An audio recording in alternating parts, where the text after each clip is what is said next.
వారి హుందాతనాన్ని కాపాడుకున్నారు, వారి హుందాతనాన్ని ప్రదర్శించారు. గొప్పగా వారి గౌరవం పెరిగేటట్టు వారు చెప్పిన మాటతోని నిజంగా వారిని అభినందిస్తూ ఉన్నాం. మా అక్క చెల్లెలు కూడా అదే ఫీల్ అవుతున్నారు. రాష్ట్రం అంతా కూడా మనిషి అనేవాడికి ఎక్కడో ఒక దగ్గర మాట్లాడుతున్న సందర్భంలో ఒక మాట దొల్లుతూ ఉంటుంది, కానీ ఇమీడియట్గా తెలుసుకొని దాన్ని క్షమించమని కోరడం అనేది గొప్ప హుందాతనాన్ని తెలియజేస్తూ ఉంది. గౌరవ మంత్రివర్యులు సీతక్క గారు మాట్లాడుతూ కేసీఆర్ గారిని కూడా ఇందులో తీసుకొచ్చి మీ నాన్న నీకు ఇదే నేర్పించిండు అని మాట్లాడిండు.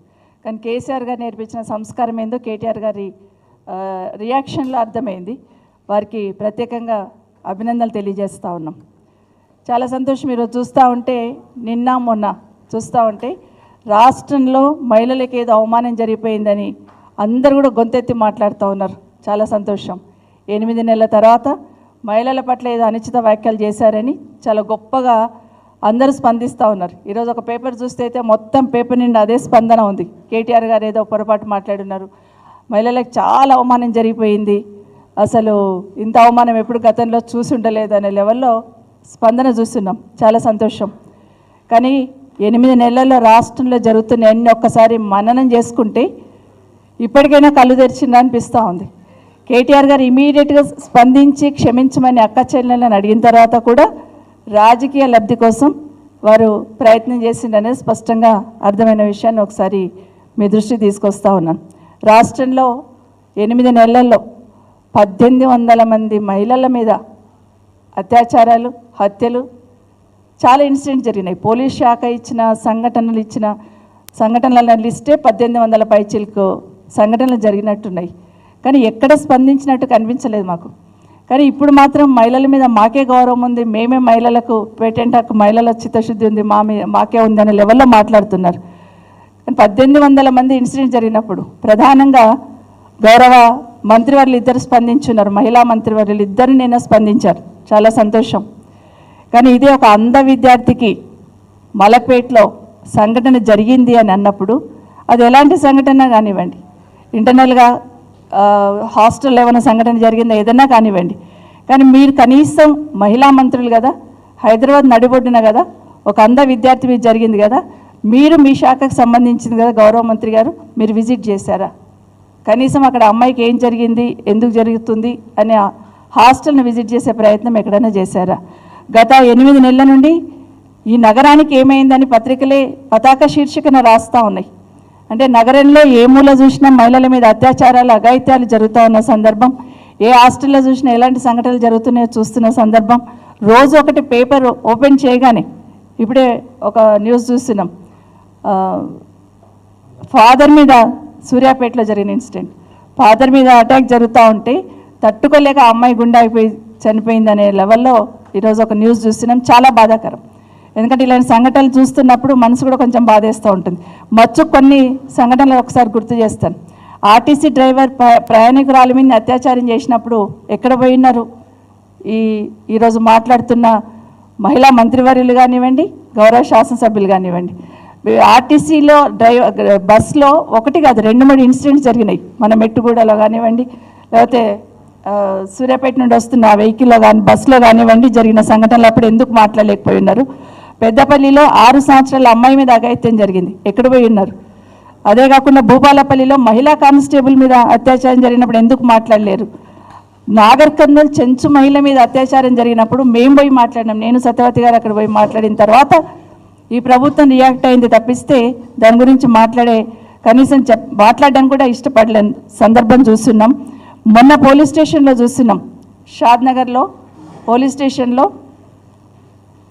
ఏదో చిన్న దొంగతనం మీద 3rd డిగ్రీ ప్రయోగిస్తే ఎక్కడ పోయింది మహిళా కమిషన్?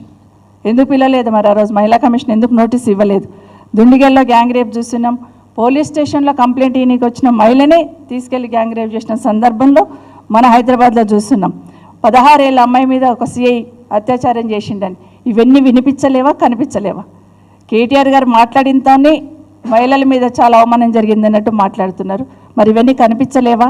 ఎందుకు స్పందించలేదు? మరి 8 నెలల నుండి ఎందుకు నోరు మెదపలేదు అని మాత్రం వీళ్ళని ప్రశ్నిస్తూ ఉన్నాను. అన్నిటికైనా ముఖ్యంగా ఈరోజు కేటీఆర్ గారు మాట్లాడింది చాలా అవమానకరంగా, చాలా బాధపడుతూ ఉన్నారు. కానీ మొన్న అసెంబ్లీలో ఏం జరిగింది?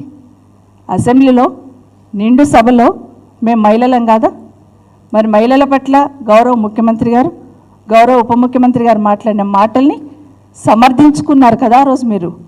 మరి ఆ రోజు మేము ఏం కోరుకున్నాం? ఎవరైనా ఫ్లోలో తప్పుగా మాట్లాడుతుంటారు, కనీసం స్పందించండి ముఖ్యమంత్రి గారు, స్పందించండి ఉప ముఖ్యమంత్రి గారు అని అడిగాం. కానీ ఏం చేశారు? కనీసం మాట్లాడకపోగా నెక్స్ట్ డే మేము 4:30 గంటలు మహిళలో నిల్చున్నా కూడా మాకు మాట్లాడే అవకాశం ఇవ్వకుండా మళ్ళీ అవాకులు చవాకులు పేరే ప్రయత్నం చేస్తున్నారు. ఇది రాష్ట్రంలో అందరు చూస్తున్నారు కదా.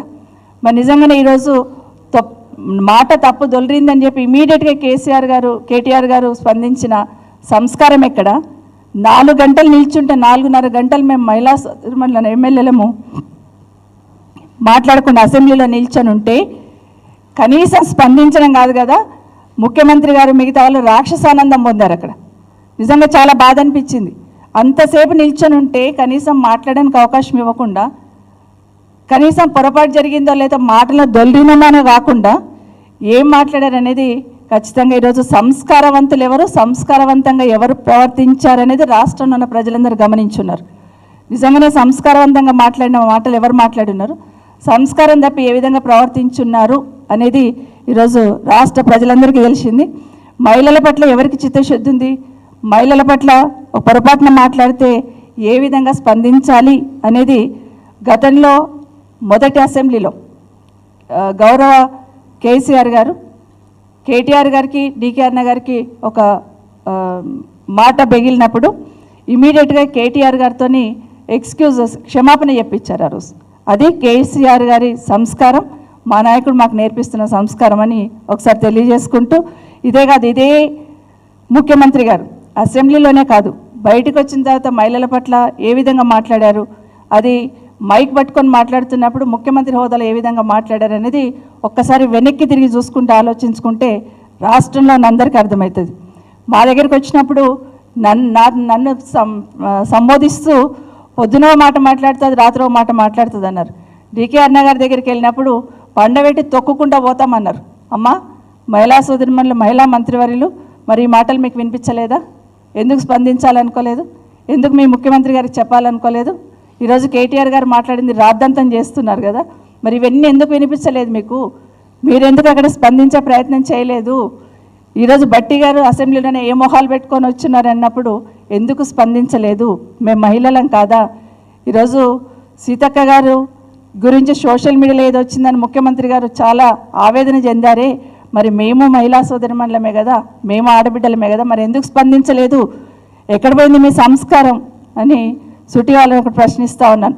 మహిళలకు నిజంగా కేసీఆర్ గారు గవర్నమెంట్ చేసింది చూస్తే ఈ ప్రభుత్వం వచ్చినాక ఏం చేస్తారు అసలు మీరు మహిళలకి?